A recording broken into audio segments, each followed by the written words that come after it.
So parents, who knows your child the best?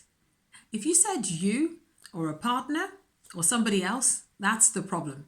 If you said God, I'm inclined to agree with you because of my faith. But the bottom line is this: you don't know your child best. In fact, your child knows who they are more than you do. All of us know who we are inside. The only problem is, for a lot of children and for many adults, we are finding ways to articulate how, who we are inside. We know who we are, but we don't yet have the language, or the children don't yet have the language to express that. All they know is when what we are telling them that they are is not how they feel on the inside. That's how I know that they know who they are. Because what happens is, when we try and control them, or when we try and impose our views, sometimes it's in a loving way. A lot of what we do, we don't mean to be harsh and all of that. But when we try and project ourselves onto our children, make them do the things that we think are best for them, that's how we know that they know who they are, because they can feel on the inside that this is not me. This is not me. What ends up happening with a child is that there's confusion, because even though they can't express what's on the inside, they know when what you're telling them they are is not what they're feeling on the inside.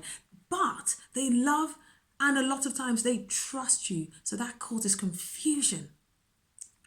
And the child starts to think, I just don't really know who I am. A lot of children, I don't know what percentage, but a lot of children will wear what you give them, what you tell them who they are. Plus, as they grow older, school, society, culture, oh gosh, they're wearing all these things of who they are. And the more we allow that to happen to them, it suppresses who they really are deep down inside.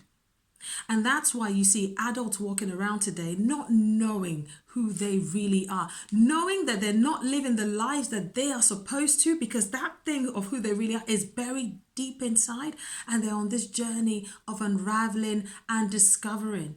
And you know what? Adults eventually find out. But then it takes such a long time, and I know many of you watching still don't know. Why did that happen? Because rather than your parents, the first people that, where you were in their care, rather than them observing and allowing you show who they are, they assumed they knew you. In fact, they didn't even think that you knew who you were. So it's just, I'm going to tell you what you're going to do, how you're going to do it. You're not going to think for yourself. I'm going to think for you, and I'm going to tell you how to think. You see, this is the possible problem that could result as a result of that kind of parenting. The other thing I want to say is, confusion is one thing, rebellion is another.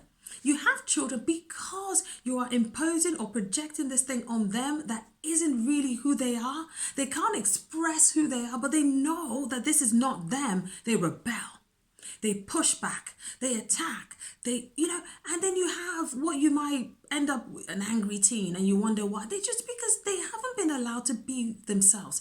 In fact, what we don't realize is that when we don't allow children to express who they really are, and we impose another persona on them, they start to feel bad about themselves. Because what I feel about myself that is so natural to me, I'm being told that this is not me. Even if you don't use those words, I'm being told that this is not who I am. So then there's something wrong with my natural instinct. I don't even trust myself anymore.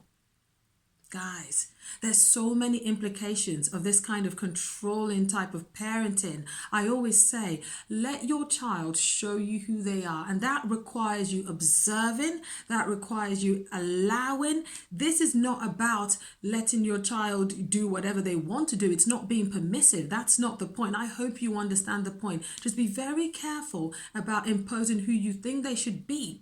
You want to watch and observe. And I always say you want to connect with a child to a large extent before you start to ask questions and observe and enable them to show you who they are as best as possible.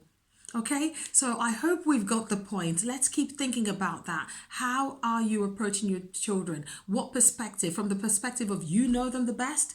Or are you recognizing that you don't? And so let God show you who they are if you're religious, or let them show you who they are. I would say, in my opinion, both approaches is what you really should be doing, rather than imposing your view or your perception of what they should be on them. Thank you.